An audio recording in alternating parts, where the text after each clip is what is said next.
Presenting the transcription feature, Superman. Look, up in the sky. It's a bird. It's a plane. It's Superman. Yes, it's Superman, strange visitor from the planet Krypton, who came to Earth with powers and abilities far beyond those of mortal men. Superman who can leap tall buildings at a single bound, race a speeding bullet to its target, bend steel in his bare hands, and who, disguised as Clark Kent, mild-mannered reporter for a great metropolitan newspaper, fights a never-ending battle for truth and justice. But before we join Superman, listen. And now to our story. With the guilt for the murder of Comanche Joe definitely pinned on Cheney and Lawson, and his own troubles straightened out, Tumbleweed Jones relaxes and becomes his old self, the easygoing, lovable cowhand that Clark Kent and Jimmy Olsen had become so fond of on their last trip to the West. To amuse Jimmy, Tumbleweed took them out to his archery range to teach them the art of shooting a bow and arrow. Kent, much to Tumbleweed's amazement, shot a longbow no man had yet been able to draw. But the arrow missed the target and buried itself deep in a gopher hole under a jutting rock. When Jimmy ran to retrieve it, he found something else in the hole, a silver arrow, beaten by hand from a flat piece of precious metal, and on which was engraved a puzzling verse. Listen. Jimmy, please show me exactly where you found this silver arrow, will you? Right here, Mr. Kent. When I stooped down to pull the arrow out of this hole, my hand touched something cold.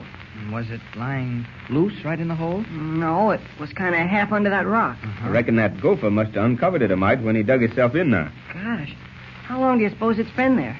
I don't know. It's dated 1855. No, wait a minute.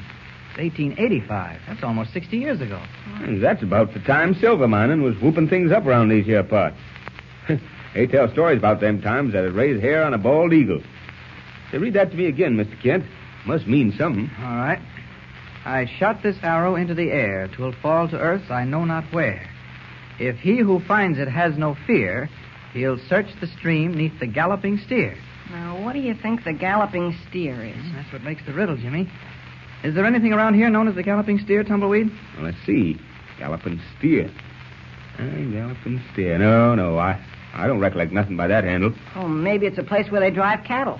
No good cattleman gallops his steers, Jim. It makes them scrawny. Well, think hard, Tumbleweed. Do you remember ever hearing about an old inn or tavern in this part of the country known as the Galloping Steer? No, not in my recollection. No. Boy, this sure is a riddle. Search the stream 'neath the galloping steer. Well, maybe we'd better start with the stream. That seems to be the key to the puzzle. Oh, look, Mr. Kent. Yeah? Back home, Jackie Kelk, he's that skinny kid I pal around with. Well, we cooked up a kind of a secret code, using a bunch of words and giving them different meanings. Maybe that's what this is, code. No, I don't think so, Jimmy. What, for instance, would galloping steer mean in your code? Oh, now, let me think. Galloping steer. Tumbleweed, are hamburgers made out of steer meat? Why, sure, Jim. Best ones you ever ate. Well, that's it, then. To Jackie and me, galloping steer would mean hamburgers. Hamburgers? Jimmy, how do you make that out? It's way over my head. Why, it's simple. Steer meat, as Tumbleweed said, is what hamburgers are made of. And when you eat too many of them, you get a galloping bellyache. Boy, you and Jackie better patent that code, Jim. Say, it just occurred to me, Tumbleweed. Isn't there an old native around here who might know something about a place called the Galloping Steer that existed in the 1800s? Don't know if there is, Mr. Kent. Unless it might be Hopeful Jake. Folks out this way just calls him Hopeful, but he's been around these parts a long time. Well, maybe he's the one to see. Well, why do they call him Hopeful Jake, Tumbleweed? Well, I reckon it's account of he's been panning for gold in Red Pebble Creek for nigh on to 45 years. Ain't nobody never found no gold in these parts, but Hopeful, he keeps right on panning and hoping. Well, can we have a talk with him? Don't see why not. We'll ride over to Red Pebble. He'll be there. Well, mind that sore shoulder, Jim, getting into the saddle. Oh, be careful. Everybody all set? I'm ready. Okay, follow me. Get up, boy, up.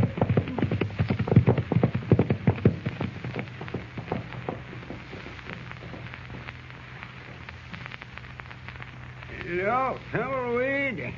I don't recollect no place branded Galloping Steer. Ain't never been such place around here. Well, do you remember any... What'd you say? You gotta yell at him, Mr. Kent.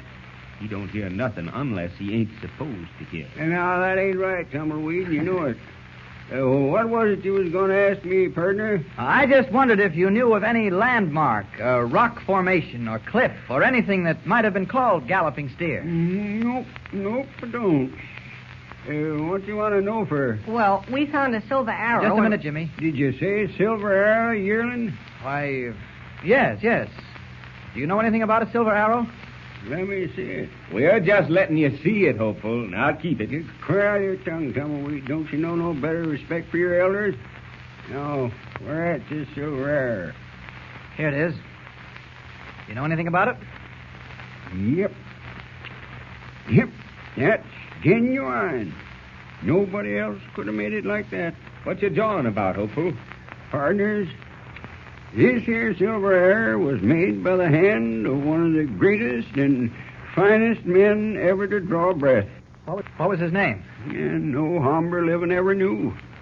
Folks called him the Silver Arrow. Gosh, a Western desperado, I'll bet. No, he weren't none of that. He was a plague to bad men. A guardian of law and order. Did you know him, Hopeful? Nope, I told you nobody never knew him. Nobody never learned who he was. But he saved my life once, he did. Could you tell us something about him? Well, all I can tell you is what I recollect about my own experience. That was about 50 years ago when I was a young'un. I was manager of the stagecoach office up there, Hangman's Gulch, when it was a booming with silver mining. When nobody ever dreamed it'd turn into a ghost town like it is today. You say it's a ghost town? Yeah. Plumb deserted. Everybody pulled stakes once the silver vein petered down to nothing. Well, one night I was counting my day's receipts and making ready some silver shipments going east when the door opened. Rich, what is sky, hombre? Why, who? What do you want? Never mind the palabra. Rich, pronto. You're wasting your time. I ain't got much here. We'll see you once I get rid of your guns. All right. Hand over them cartwheels. There ain't much. Only about $100. Quick. Hand them over. The pouches, too. I can't give you them pouches. They don't belong to me. That's silver going east. Hand them over. Well, here they are. Yeah. Now, being smart fella, stay where you are. Don't move a muscle. For 5 minutes. You get plug full of lead. And if I'll let you get away with it. Stay where you are, I shoot. Shooting behind. I'm a-coming. Well, I'll be a loco steer. What made him keel over? Dead. Deader than a doorknob. A silver arrow in his back. Sure as I'm a-sitting here. Yep. There was this silver arrow sticking right out of his back. That was his mark, and there was no mistaking, I'm here to tell you. If the silver arrow hadn't have got him just then, that bandit's bullets would have finished me sure. Oh, did he always return loot taken from bandits he killed? Nope. He built up a tremendous fortune from robbing the rich bandits. But he used a lot of it to help the poor. Gosh, sort of a Western Robin Hood. Oh, Hopeful, did you say that happened over at Dead Man's Gulch? Yep. There's where it was. Well, why don't we go over and have a look around there? Oh, can we? I'd like to see a ghost town. Nothing much to see, Jim. You better not go near Dead Man's Gulch. Why do you say that, Hopeful? Oh, it ain't healthy. Prowling around ghost towns. Oh, sir, let 'em lay. It ain't healthy. The chances are we wouldn't find nothing. Well, you can't tell. Let's go, Mr. Kent. Yeah, I think we will. I'm just as curious as Jim to have a look at a deserted Western mining town. Partners, I'm a-warning you, don't you go there. Give up a-searching for the silver arrow's meaning. Won't lead to no good. I know, and I'm a-warning you. Have you told us all you know? Can't tell you no more. I'm just a-warning you to stay away from Dead Man's Gulch. Ghost towns ain't healthy. Shall we leave, Tumbleweed? Much obliged for the information, Hopeful. Drop around to my ranch sometime. Now, look here, Tumbleweed.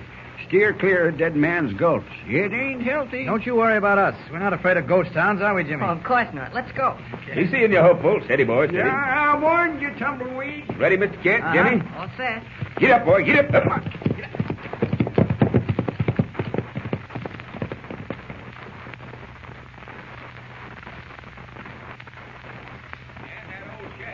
be the sheriff's office. Over yonder's a saloon and dance hall. This was a pretty wild town in its day. It isn't wild anymore. Nothing but cobwebs and dust. Gives me the creeps. Well, let's dismount and have a look around. Whoa there. Whoa.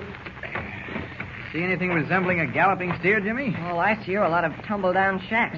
No self-respecting steer, galloping or not, would be found dead in this place. You're right.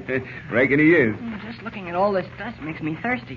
I don't suppose there's any water in this ghost town, is there, Tumbleweed? I recollect seeing a spring the other side of the sheriff's office. Oh, I'll take a look. Meet us in back, Jimmy. Okay.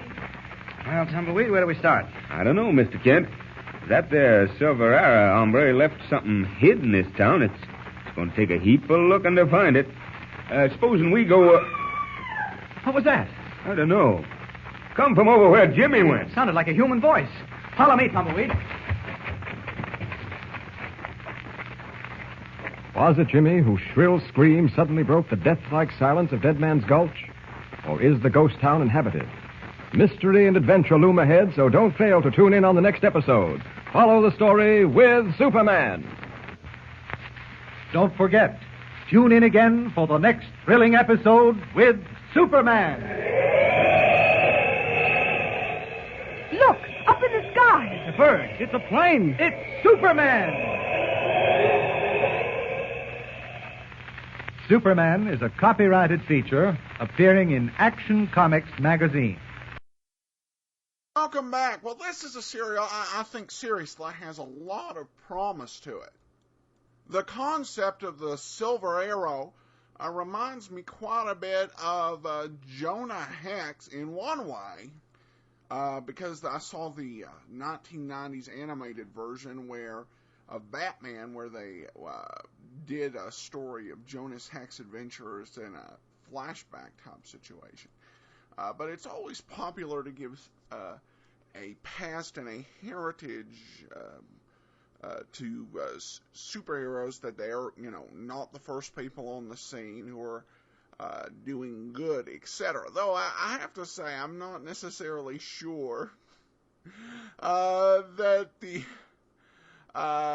Silver Arrow showed himself all that heroic in the little clip we've seen. We'll have to see. But this one, there's just so much that you can do. Of course, we've got 6 parts, which means that after this is a 7-parter. So they don't have a whole lot of time to dilly-dally around. So that may mean we maybe get a very good, very focused story. But I'm hopeful. I'm optimistic. Let's see how it works out. We'll listen again on Sunday. A reminder, check out laserandsword.com. We have serial fiction posted every Monday, Tuesday, and Thursday. And send your comments to adam@adamsweb.us. And if you enjoy the show, cast your vote for us on Podcast Alley. From Boise, Idaho, this is your host, Adam Graham, signing off.